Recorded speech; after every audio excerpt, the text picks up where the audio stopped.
Located in the central part of the Korean Peninsula, Seoul is the capital of the Republic of Korea and the most populous city on the peninsula. Covering only 0.6% of South Korea's total land area, it accounts for over 20% of the country's total GDP.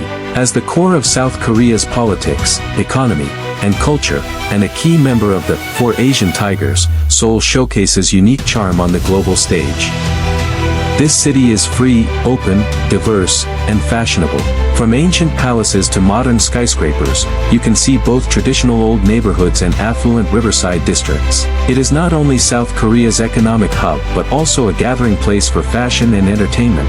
Numerous world-renowned multinational corporations have been founded and grown here, and K-pop culture has spread to the international stage from this very city.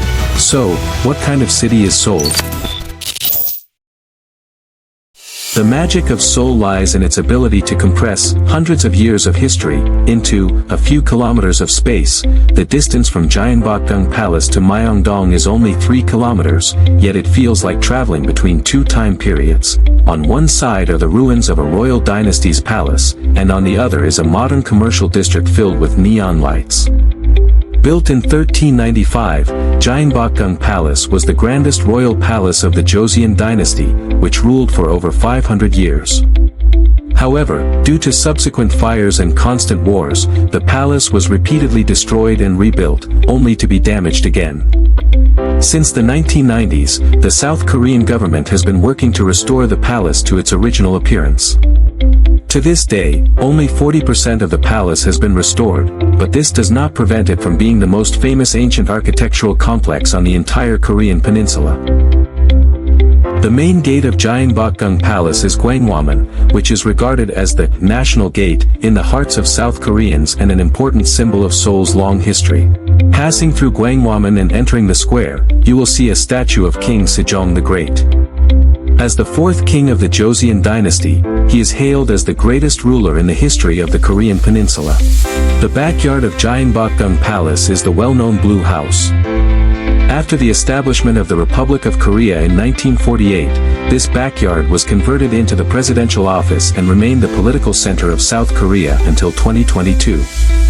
Blue House is a complex of buildings, with its main building backed by Bugaksan Mountain. Its architectural style incorporates distinctive elements of traditional Korean palaces, and its most prominent feature is the blue-green glazed tiles on its curved roof, hence the name Blue House. However, perhaps due to the government's desire to create a more approachable image, when South Korean president took office in 2022, he moved the presidential office elsewhere. Currently, Blue House has been transformed into a public park open to citizens. If Gyeongbokgung Palace represents Seoul's past, then Myeong-dong and Hongdae represent Seoul's present. Myeong-dong is Seoul's shopping paradise. This 1.5-kilometer long street is home to numerous internationally renowned shopping malls, clothing stores, and restaurants. It also boasts some of the world's top plastic surgery and beauty care centers, and is crowded with tourists from morning till night. Compared to Myeong-dong's mass appeal, Hongdae has a stronger, niche and trendy vibe. As a gathering place for South Korean art students, its street murals are updated every week. At the weekend free market, young people set up stalls to sell handcrafted items, illustrations, and CDs by independent bands. Here, everyone can be the protagonist.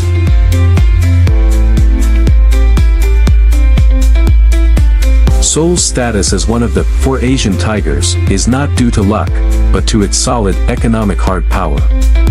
After the end of the Korean War, South Korea was one of the poorest and most underdeveloped countries in the world. Later, the government promoted the rapid development of the South Korean economy through export-oriented economic policies.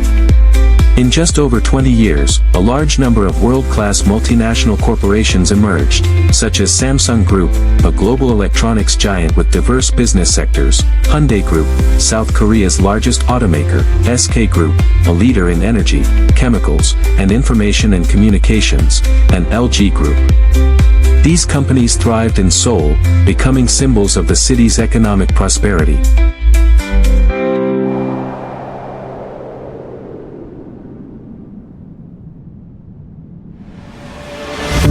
When talking about Seoul's economy, it is impossible not to mention Gangnam District. Since the 1970s, Seoul's development focus has shifted to the southern bank of the Han River, and Gangnam district has quickly become Seoul's wealthy area and commercial center. The song Gangnam Style by Psy went viral globally, further boosting Gangnam district's international reputation. Covering only 46 square kilometers, this district is filled with high-rise buildings and wide roads. It houses Samsung's headquarters, high-end fashion design centers, the Asia-Pacific headquarters of multinational corporations, and over 70% of Seoul's high-end residential areas, contributing nearly 20% of Seoul's GDP. In recent years, Seoul's cultural and creative industries have grown at an annual rate of over 10%. In 2023, their scale exceeded $50 billion, accounting for 7% of the city's GDP. Among them, K-pop, Korean dramas, Korean cosmetics, and Korean cuisine are the most representative cultural export products. Seoul's K-pop industry has formed a complete industrial chain.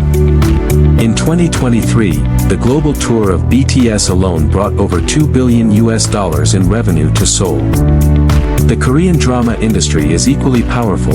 Seoul's three major TV stations, MBC, KBS, and SBS, produce over 100 Korean dramas every year.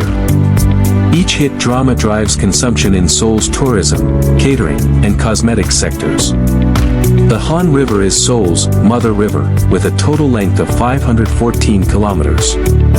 The 26-kilometer section that runs through Seoul divides the city into two parts, Gangnam and Gangnam, and has witnessed Seoul's changes over the past millennium. In 1394, the Joseon dynasty established its capital here and named the city Hanseong after the Han River. It was not until 2005 that the South Korean government, in an effort to reduce over-reliance on Chinese culture, took a series of measures, most notably changing the city's Chinese name from Hanseong to Seoul. The 1988 Summer Olympics held in this city was then known as the Seoul Olympics, still using the old Chinese name Hanseong at the time. Seoul's landmark Seoul Tower was originally named Hanseong Tower. With the change of the city's Chinese name, it was renamed Seoul Tower. Although the tower itself is only 236 meters tall, its location on top of mountain, at an altitude of 240 meters, makes it particularly striking. Overlooking the city's magnificent scenery from here has become a must-do activity for tourists. Seoul is a city of coffee. According to statistics, there are over 20,000 coffee shops in Seoul, for coffee shops per 1,000 people, more than in New York or London. Seoul's coffee shops come in diverse styles. Some are decorated in a cute, pink Instagram-worthy style, perfect for taking photos, while others have a minimalist design with exposed brick walls.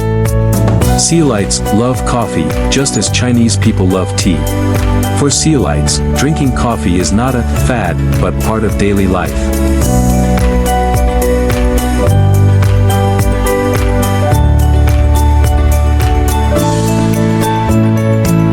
This is Seoul, a city full of creativity and vitality. From its energetic people to its bustling streets, from its world-famous multinational corporations to its globally influential K-pop culture, it embodies history and tradition while showcasing culture and prosperity. On the soil of freedom and openness, it radiates the eternal glow of the miracle on the Han River. Its story continues, and its future is full of promise.